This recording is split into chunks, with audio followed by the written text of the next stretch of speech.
Ultimate OTC борлуулалт болон авдар шилцэс.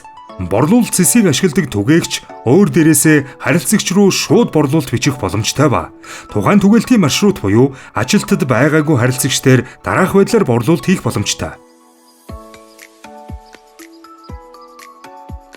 Түгээгч аппликейшн дээрээс түгээлт хийхдээ огноог өөрийн дурын хугацаагаар өөрчлөх боломжтой ба үүний дараагаар энгийн түгээлтийн адил баримт хэвлэн 1% харилцагчид 1% өөрөө авч үлдэнэ.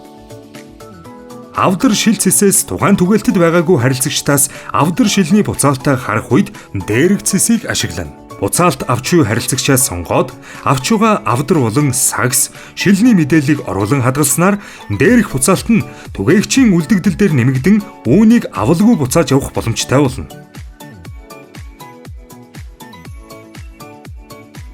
Түгээгчийн таблет дээр түгээлт хийх болон борлуулалт хийх, авдар шилний буцаалт хийх тохиолдолд мэдээллийг заавал илгээх ёстойг анхаараарай.